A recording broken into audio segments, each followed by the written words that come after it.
नमस्ते बच्चों। आज हम यूनिट 5 डिफरेंशियल इक्वेशन की जो यूनिट 5 है उसमें पढ़ेंगे linear partial differential equation of first order, प्रथम कोटि के रैखिक आंशिक अवकल समीकरण। क्या होता है आंशिक अवकल समीकरण, है क्या चीज़ है? देखो, हम जानते हैं कि जो साधारण डिफरेंशियल इक्वेशन होती है उसमें दो चर होते हैं, एक्स और वाई।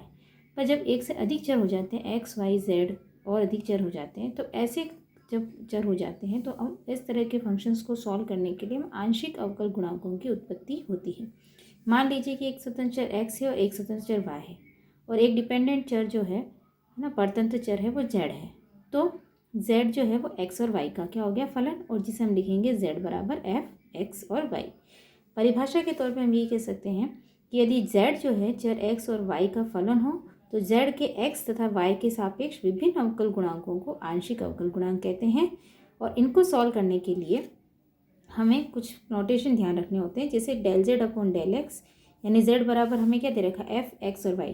तो x के रेस्पेक्ट में भी z का डिफ्रेंशिएशन किया पार्शली और y के रेस्पेक्ट में भी किया। तो del z upon del x, del z upon del y, del square z del z square, del square z del x del y और del square z del y square. Standard notation में हमेशा del z upon del x बराबर p लिखा जाता है, del z upon del y बराबर q लिखा जाता है, और है ना। इसी तरह से अगर हमें डेल स्क्वायर जेड और डेल एक्स स्क्वायर निकालना है तो हम क्या लिखेंगे, डेल अपॉन डेल एक्स, फिर ब्रैकेट में आ जाएगा del z upon del x, और हम जानते हैं कि del z upon del x की वैल्यू क्या है, पी। तो हमारे पास क्या आ गया, del p upon del x, ठीक है, जिसे हम नोट करते हैं आर से।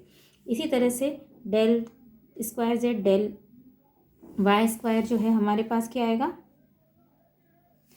Del q upon del y बराबर टी। और इसी तरह del square z del x del y, यानी कि del q upon del x चाहे del p upon del y लिखें बराबर, है ना।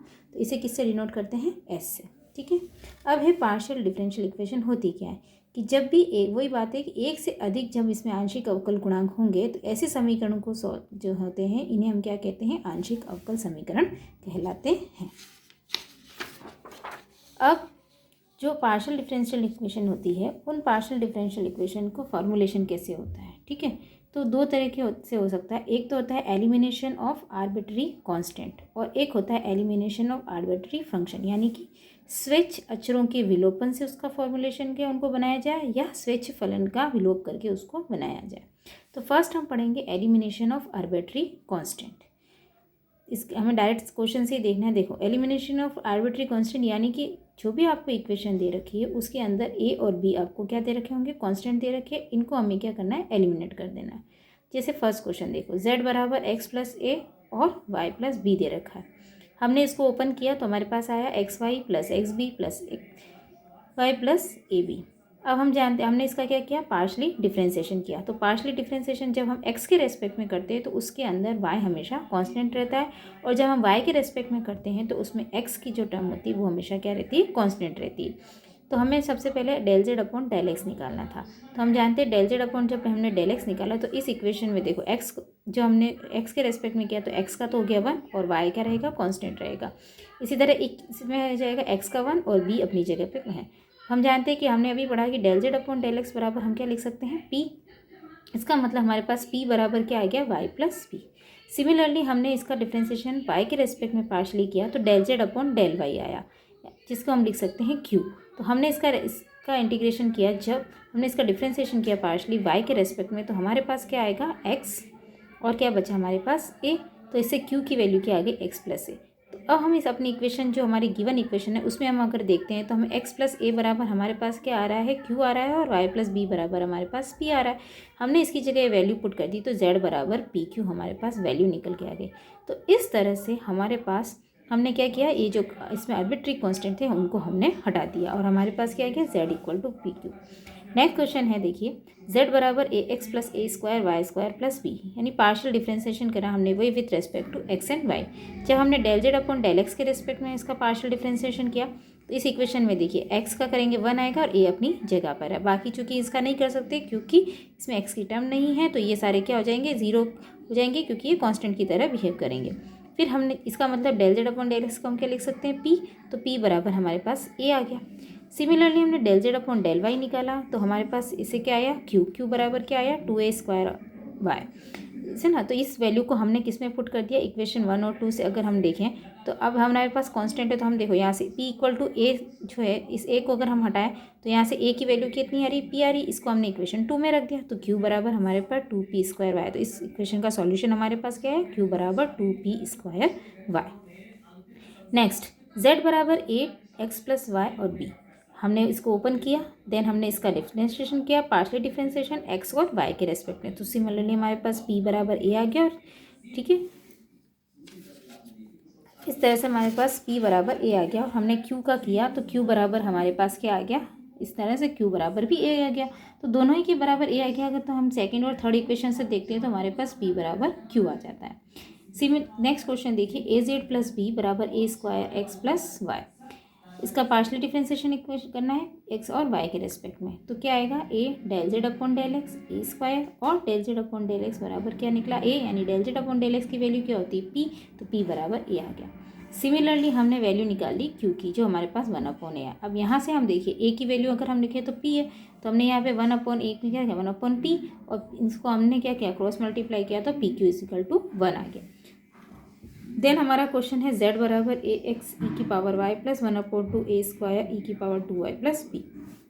पार्शियल डिफरेंशिएशन किया हमने x और y के रेस्पेक्ट में, p और q की वैल्यू फाइंड आउट करी, और p और q की वैल्यू फाइंड आउट करके हमने इस क्वेश्चन के अंदर जब हमारे पास p की वैल्यू a e की पावर y आई और हमारे पास q की वैल्यू जो आई वो हमारे पास है ना, q बराबर हमारे पास ये वैल्यू आ गई, और चूंकि p बराबर a e की पावर y है तो यहाँ पे हम रख सकते हैं, तो हमारे पास q की वैल्यू भी आ गई, और इस q की वैल्यू से क्या आया, px प्लस p² हमारा आंसर हो गया इक्वेशन फर्स्ट से। ठीक है, इसी तरह से आगे भी मैंने क्वेश्चंस कर रखे हैं, z बराबर ax plus by plus ab का, है ना, तो इसका सॉल्यूशन भी हमारे पास इसी तरह से आया। अब हमारे पास नेक्स्ट क्वेश्चन, हम नेक्स्ट टॉपिक आ जाता है एलिमिनेशन ऑफ आर्बिट्री फंक्शन, है ना। फंक्शन को हम किस तरह से, जो कांस्टेंट फंक्शंस होते हैं, स्वच्छ जो फलन होते हैं, उनका एलिमिनेशन हम कैसे करते हैं। इस तरह की इक्वेशन को सॉल्व करने के लिए भी हमें क्या करना पड़ेगा, x और y के रेस्पेक्ट में पार्शियली डिफरेंशिएशन करना है, फिर इन इक्वेशंस को हमें सॉल्व करना है, चाहे डिवाइड करके, मल्टीप्लिकेशन से, जिस भी तरह से करके हमें जो फंक्शन जो हमारा दे रखा है उसके अंदर उसको हटाना है। जैसे क्वेश्चन फर्स्ट देखो, z बराबर एफ वाई अपॉन एक्स है, या फंक्शन आपको गिवन है, हमने x और y के रेस्पेक्ट में इसका पार्शियली डिफरेंशिएशन किया, तो del z upon del x क्या आएगा, एक बार आप किसका करोगे तो क्या आएगा, f dash y upon x. Then हम किसका करेंगे, x के रेस्पेक्ट में करें तो x का करेंगे, तो y अपनी जगह कांस्टेंट है, पर 1/x का करेंगे तो क्या आएगा, -1/x²। सिमिलरली हम del z upon del y निकाला, तो क्या आया, f dash y upon x, और क्या आया हमारे पास y के रेस्पेक्ट में किया, तो चूंकि x कांस्टेंट है वो अपनी जगह पे, y का किया तो 1, तो 1/x हमारे पास बच रहा है। अब अगर हम इन दोनों को इस क्वेश्चन से देखें तो हमें एलिमिनेट किसको करना है, जो हमारे पास आर्बिट्ररी फंक्शन है उसको एलिमिनेट करना है। तो हम इसको एलिमिनेट करने के लिए क्या करते हैं कि हम एक दूसरे इन दोनों का अगर डिवाइडेशन करते हैं तो ये टर्म हमारी हट रही, तो हमने क्या किया, 1 और 2 को डिवाइड कर दिया। डिवाइड करने पर हमारा जो फंक्शन है वो कट गया, जो बाकी बचा वो हमारे पास ये है, तो हमारे पास p/q बराबर क्या आया, -y/x, यानी इसको हमने सॉल्व किया तो हमारे पास क्या आया, px बराबर -qy और px plus qy equal to 0। Next z बराबर f(x² प्लस y²), फिर फंक्शन है तो हमने क्या किया, x और y के इसके रेस्पेक्ट में पार्शियली डिफरेंशिएशन किया। देन हमारे पास क्या है, del z upon del x बराबर f dash x² plus y², और x² का करेंगे तो 2x, यानी p की वैल्यू हमारे पास आ गई F dash x² y² plus (2x). Next हमने किया del z upon del y बराबर a, फिर हमने किया del z upon del y बराबर f dash x² plus y² 2y, तो q बराबर हमारे पास ये वैल्यू आ गई। हम यहाँ पे भी देखते हैं, चूंकि हमें आर्बिट्ररी फंक्शन हटाना है तो हमने क्या किया, इन दोनों का डिवाइडेशन कर दिया, और डिवाइडेशन करने पर हमारे पास क्या बचा, p/q बराबर x अपॉन वाई, यानी py बराबर xq, और इसे सॉल्व किया तो py minus xq equal to 0। Next f x plus y plus z x² plus y² minus z, अगर हम इसका डिफरेंशिएशन करना चाहें तो इसमें हम देख रहे हैं कि वेरिएबल्स बहुत सारे ज़्यादा हैं, तो ऐसे इक्वेशन को सॉल्व करने के लिए हम क्या कर लेते हैं, मान लीजिए कि u बराबर हमारे पास x plus y plus z है, और v बराबर हमारे पास x² plus y² minus Z है। तो हमने क्या किया, तो हमारे पास अब जो फंक्शन हो गया एक तरह से ये पूरा हो गया, x plus y plus u हो गया, और x² plus y² minus z बराबर v हो गया। तो हमने इस इक्वेशन, जो हमारी इक्वेशन है वो एफ यू में चेंज हो गई, जब एक्स वाई में होती थी हमने एफ यू में कर दी। अब हम इसका डिफरेंशिएशन करेंगे u के रेस्पेक्ट, मतलब x के रेस्पेक्ट में करना है, पार्शली वाई के रेस्पेक्ट में करना है और जेड के रेस्पेक्ट में, तीनों के रेस्पेक्ट में। तो del u upon del x बराबर 1, del u upon del y बराबर 1 और del u upon del z बराबर 1 आ गया। इसी तरह हमने वी का भी निकाल लिया, ठीक है। अब चूंकि इस ऐसी इक्वेशंस को सॉल्व करने के लिए हमारे पास एक इक्वेशन होती है p p plus q q equal to r, जिसको हम इस तरह से लिख सकते हैं, जहाँ पे p बराबर ये होता है del u upon del y, del v upon del y और del u upon del z और del v upon del z, ठीक है। इसी तरह से हमारे पास q और इसी तरह से हमारे पास r की भी वैल्यू होती है। अब हम चूंकि ये सारी वैल्यू हम यहाँ पे निकाल चुके हैं पहले ही, तो हम इस सब की वैल्यू को हम यहाँ पर पुट कर देते हैं और इस डिटरमिनेंट को हमने सॉल्व किया। तो इसी तरह से सारे डिटरमिनेंट को जब हमने सॉल्व किया और इन सारे डिटरमिनेंट को सॉल्व करने के बाद हमारे पास पी क्यू आर की जो वैल्यू आई, हमारी जो इक्वेशन थी p p plus q q plus equal to r, उसमें हमने इस वैल्यू को पुट कर दिया और इन वैल्यू को पुट किया करने के बाद हमने इसको सॉल्व किया, तो हमारे पास ये सॉल्यूशन निकल गया है। तो जब भी आपके पास फंक्शन में वेरिएबल्स एक से ज़्यादा इस तरह से गिवन हो, ऐसे फंक्शन को सॉल्व करने के लिए हम उनमें मान लेते हैं u v है या w, अगर एक और होता है तो हम w मान लेते हैं और फिर इसको सॉल्व करते और फिर हम इसका क्या निकालते हैं, सॉल्यूशंस निकालते हैं। इस तरह से हम इसी क्वेश्चन को सॉल्व करेंगे। इसी तरह हमारे पास नेक्स्ट क्वेश्चन देखिए, l x plus m y plus n z बराबर 5 x square plus y square plus z square. वही डिफ्रेंशिएशन करना है पार्शली एक्स और वाई के रेस्पेक्ट में, हमने पार्शली डिफ्रेंशिएशन किया इसका एक्स के रेस्पेक्ट में, इसी तरह पार्शली डिफ्रेंशिएशन किया वाई के रेस्पेक्ट में। अब हमें चूँकि फंक्शन हटाना था तो हमने 1 और 2 का डिवाइड कर दिया और इससे हमारे पास जो आर्बिट्री फंक्शन ये 5 डैश जो दे रखा था वो हट गया और हमारे पास सिर्फ सिंपली ये इक्वेशन बची, जिसे हमने सॉल्व करके हमारे पास ये आंसर हमने निकाल दिया। नेक्स्ट क्वेश्चन था z बराबर e x plus v y plus f dash. तो हमारे पास फंक्शन क्या है, ये एफ वाला आर्बिट्ररी इस फंक्शन, इसको हटाने के लिए हमें वही करना है, एक्स और वाई के रेस्पेक्ट में पार्शली डिफ्रेंशिएशन, और पार्शली डिफ्रेंशिएशन करने के बाद हमने क्या किया, इन दोनों इक्वेशन को डिवाइड कर दिया। डिवाइड करने से हमारे पास जो फंक्शन है वो हट गया और सिंपली इक्वेशन हमारे पास ये बच गई। तो ये हमारे पास दो मेथड होते हैं इसी इक्वेशंस को सॉल्व करने के लिए। वो equation formulation of partial differential equation, जिसमें एक है एलिमिनेट ऑफ ए बी और एक होता है elimination of function. Elimination of जो हमारा एलिमिनेशन ऑफ आर्बिट्री कांस्टेंट है उसको हटाने के लिए हमें हमेशा ये करना है कि पहले एक्स और वाई के रेस्पेक्ट में पार्शियल डिफरेंशिएशन करना है, और जब हम उसके अंदर पार्शियल डिफरेंशिएशन कर लें तो उसके बाद हमें क्या करना पड़ता है, उन वैल्यूज़ को हम इक्वेशन के अंदर रखें और इक्वेशन के अंदर रखें हम उसमें से क्या निकाल लें, ए और बी को हटा दें। और अगर फंक्शन को हटाना है तो फंक्शन को हटाने के लिए हमें क्या करना होगा, हमें वही पार्शियल डिफरेंशिएशन इक्वेशन एक्स और वाई दोनों के रेस्पेक्ट में करना पड़ेगा और वहाँ से पार्शियल उसमें से हमें क्या निकालना है, वो फंक्शन को हटा देना है। फंक्शन हटाने बाद जो हमारा सॉल्यूशन होगा वही हमारी क्या बनेगी, formulation of partially differential equation. Next आपका इसके अंदर एक और टॉपिक है Lagrange's method of solving the linear PD of first order.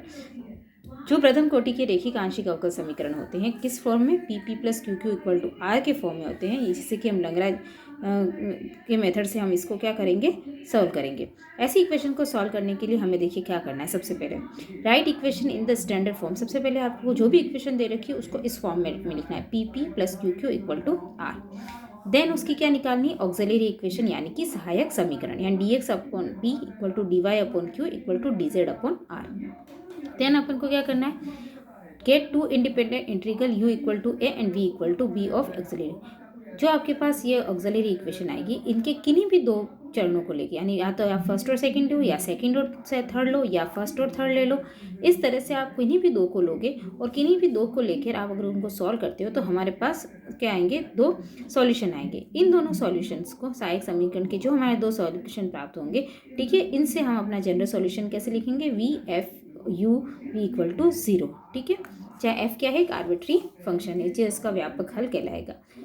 देखिए कैसे सॉल्व करते हैं, हमें दे रखा है p प्लस क्यू बराबर जेड अपॉन ए। अब अगर हम अपनी इस इक्वेशन जो p p plus q q equal to r, इससे अगर हम इसका कंपैरिजन करते हैं तो हमारे पास p बराबर कितना आ रहा है, 1 आ रहा है, q बराबर है ना, कैपिटल Q बराबर हमारे पास 1 है और r बराबर हमारे पास z अपॉन ए दे रखा है। इसकी ऑक्सिलरी इक्वेशन जब आप लिखोगे तो क्या आएगा, d x upon 1 equal to d y upon 1 equal to d z upon a. अब हम किन्हीं भी दो इक्वेशन को सॉल्व करते हैं तो हमने फर्स्ट और सेकंड को लिया, जब हमने प्रथम दो समीकरण को सॉल्व किया तो हमारे पास देखो क्या आएगा, डी। हम इसको हम किससे करें, जो हमने ऑर्डिनरी डिफरेंशियल इक्वेशन पढ़ा था जिसमें हम क्या करते थे, सेपरेशन ऑफ वेरिएबल्स करते थे कि एक्स का एक्स के साथ, वाई का वाई के साथ। तो इसी से हम कर रहे हैं कि डी एक्स बराबर डी वाई। जब आपने इसका इंटीग्रेशन किया तो क्या आएगा, x बराबर क्या आ जाएगा, y प्लस एक कांस्टेंट आर्बिट्री जो हमने c1 ले लिया, तो हमारे पास सॉल्यूशन आया x माइनस वाई बराबर c। यानी एक तरह से ये हमारे पास इस तरह से आया, u इक्वल टू a था ना, तो ये u इक्वल टू a समझ लीजिए, x माइनस वाई बराबर एक सॉल्यूशन ही आ गया।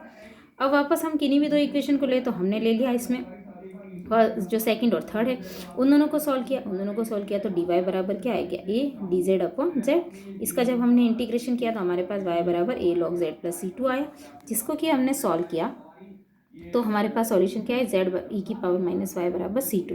तो अब हमारा जो स्टैंडर्ड सॉल्यूशन हमें ये हो गया, यू वी बराबर हो गया और वी बराबर यू बराबर, ये यू बराबर हो गया, ये वी बराबर हो गया। हमारा लास्ट सॉल्यूशन क्या होता है, f u v equal to zero, तो हमने लिखा एफ यू और वी इक्वल टू जीरो। तो इस तरह से लैग्रांजेस मेथड से फर्स्ट ऑर्डर की पार्शियल डिफरेंशियल इक्वेशन को क्या किया जाता है, सॉल्व किया जाता है। नेक्स्ट क्वेश्चन देखिए, z x p plus y z q equal to x y. तो हमें पी बराबर क्यू बराबर और आर बराबर जो हमारी इक्वेशन है उससे हमने कंपेरिजन करके निकाला। तो फिर हमें क्या लिखनी होती है, ऑक्सिलरी इक्वेशन है d x upon x z बराबर d y upon y z बराबर d z upon x y. हमने प्रथम दो को ले लिया तो डी एक्स बराबर एक्स जेड और डी वाई बराबर वाई जेड। तो इंटीग्रेशन जब हमने इसका किया तो हमें इंटीग्रेशन करने के लिए जेड जेड कट गया, अब इसके बचा डी एक्स अपॉन एक्स और डी वाई बराबर डी वाई अपॉन वाई। जब हमने इसका इंटीग्रेशन किया तो लॉग एक्स बराबर लॉग वाई और हम कांस्टेंट लेना है तो लॉग सी वन ले लिया। देन हमने इसको सॉल्व किया, हमारे पास आ गया एक्स वाई बराबर सी वन। सिमिलरली हमने लास्ट की दोनों ले ली, तो लास्ट की दोनों लेने पर वाई वाई टर्म कट गई, फिर किस में बच रही है हमारे पास जेड और वाई में बच रही।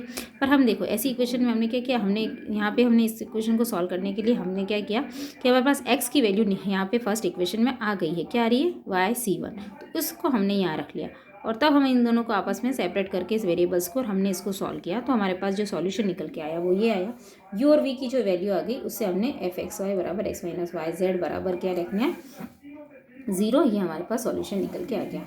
सिमिलरली क्वेश्चन आप देखिए third, p z minus q z बराबर z square x plus y का होल स्क्वायर, पी बराबर जेड क्यू बराबर माइनस जेड आर बराबर भी ये दे रखा है। ऑक्सिलरी इक्वेशन हमने इस तरह से लिख ली।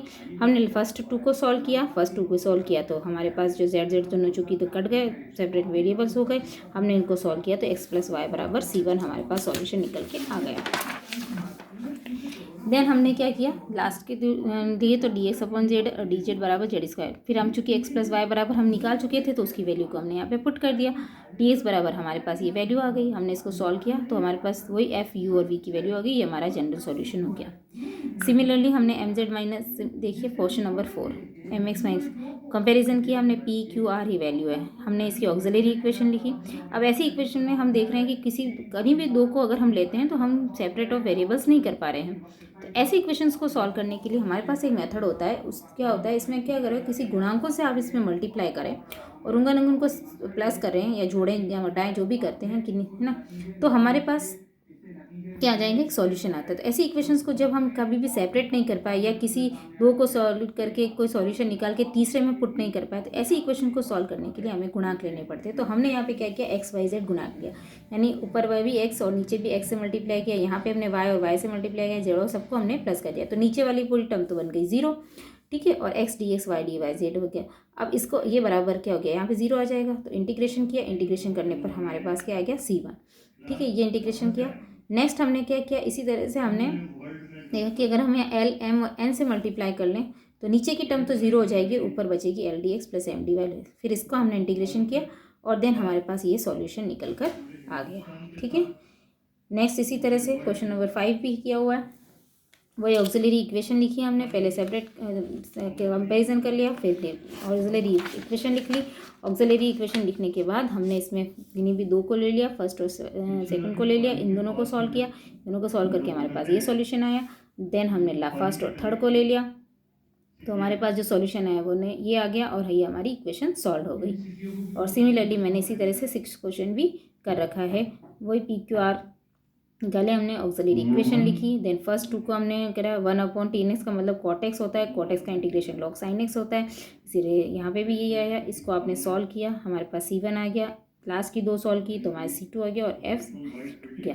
तो इस तरह से हमारी पार्शियल डिफरेंशियल इक्वेशन, जो फर्स्ट ऑर्डर की पार्शियल डिफरेंशियल इक्वेशन है, वो इस तरह से सॉल्व होती है, जिनको करने के लिए हमें क्या करना पड़ता है। और इसका यूज़ हम तब करते हैं जब हमारे पास वेरिएबल्स स्वतंत्र एक ज़्यादा हमारे पास वेरिएबल्स जो होंगे वो ज़्यादा होंगे तो हम पार्शियल डिफरेंशियल इक्वेशन का यूज़ करते हैं। मैं उम्मीद रखती हूँ कि आप लोगों को समझ में अच्छे से आ गया हो और किसी भी तरह की कोई भी क्वेरी हो तो आप लोग मुझे पूछ सकते हैं।